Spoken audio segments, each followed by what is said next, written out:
Hey guys, welcome back to my channel. This is Heijun from Hanshi. Today I want to go over the extended usage of clausal connective 은데, 는데. An ending, 은데요, 는데요. So like I said in my introduction, 은데, 는데 is a clausal connective. However, 은데요 and 는데요 is an ending. So you cannot use this to connect two clauses. So for 은데요 and 는데요, you can refer back to my previous video explaining the clausal connective 은데, 는데 for when to use 은데 or 는데. So the ending 은데요 and 는데요, they're used in three different ways. First usage is when you are showing disagreement or when you're opposing to someone's opinion. For example, let's say you went to watch a movie with someone and after the movie, the person says, 저 영화 정말 재밌었어요. That movie was very fun. But in your opinion, it wasn't so much fun. So you say, 저는 재미없었는데요. For me, it wasn't that fun. So it's used when you're saying, for me, that's not the case. And one thing I want to point out before moving on is that you can omit yo when you're speaking to your friend and someone that you can speak comfortably to. Let's say, for example, you went to a restaurant with your friend and you guys are supposed to share food. So you're discussing the menu with the friend and the friend says, 나는 김치찌개 먹을래. I will eat 김치찌개. But you don't really like 김치찌개 or that day you don't want anything spicy. Then you tell your friend, 나는 김치찌개 안 먹고 싶은데. 나는 김치찌개 안 먹고 싶은데.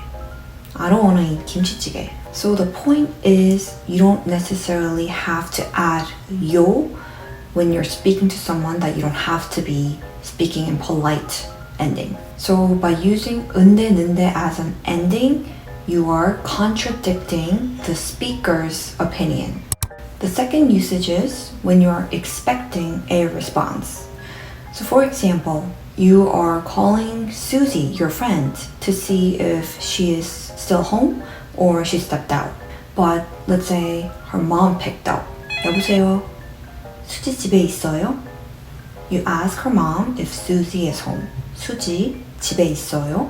And Susie's mom, speaking to you for the first time, speaks politely to you. 수지 집에 없는데요? Susie is not home. She could have said 수지 집에 없어요 using 어요, 아요. However, she used 없는데요. What that implies is she's not home. Anything I could help with? So Susie's mom is implying, should I leave a message for you or do you still want to ask me other questions? So she's expecting a response. 수지 집에 없는데요. Continuing the conversation. Another example could be, let's say your friend suggests you to go to a cafe since the weather is nice. 날씨가 좋은데 카페에 가자. 날씨, weather, 좋다 means to be good, and 은데는데, 좋은데. She's giving a background info as to why you guys should go to a cafe. Since the weather is nice, 날씨가 좋은데, 카페 가자. 카페, cafe. 에 is a particle for location, and 가다 means to go, and this ending 자 is let's. So 가자 means let's go.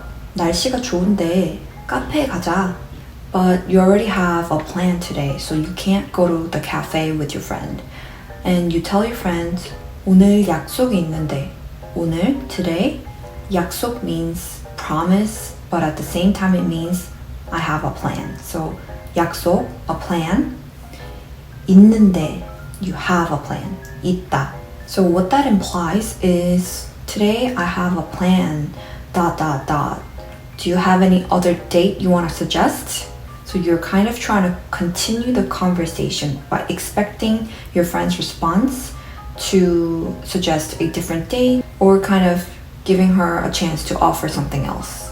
So instead of saying, 나 오늘 약속 있어, that means I have a plan. End of conversation.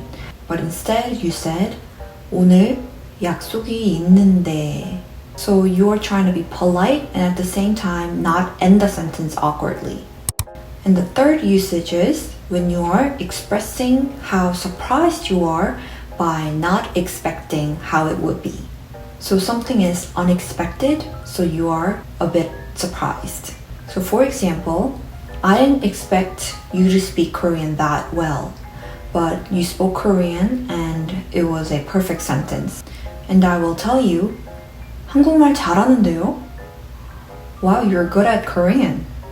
I didn't expect you to speak that well, but wow, you're so good at Korean. 한국말 잘하는데요? Or another example could be, your sister bought a dress, and at first you didn't think it would be that pretty, but she wore it and you saw that and it's unexpectedly pretty. Ooh, 드레스 예쁜데? Oh, I didn't expect much from that dress, but it's pretty.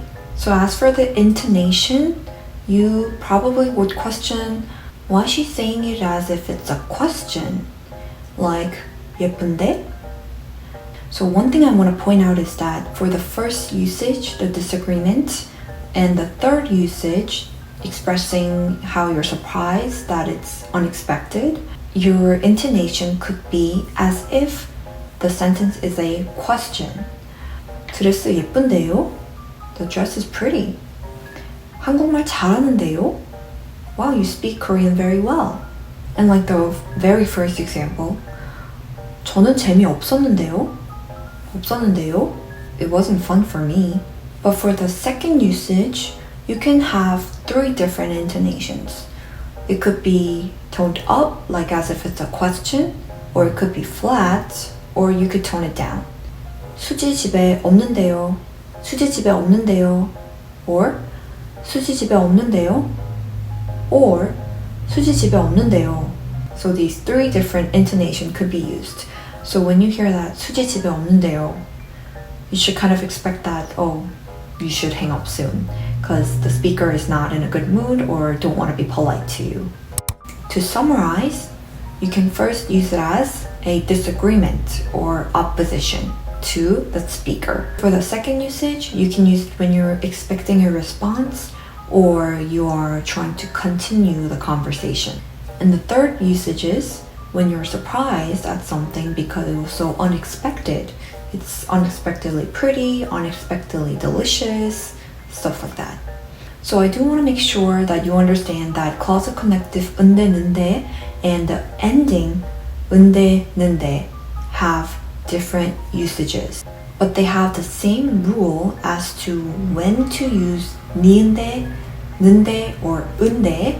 So I would suggest you to go back to my previous video where I explained the clausal connective usage of 은데, 는데, and come back for when to use it as an ending 은데, 는데. And lastly, you can use it with 요 or without 요, depending on when you have to speak to someone that you need to be polite to or someone that you don't have to, like to your friend. So that is all I got for today. If you have any further questions, you can always leave them in the comments. And I hope this video also helped you in learning Korean as well. Thank you so much for watching. I'll see you guys in my next video. Thanks guys.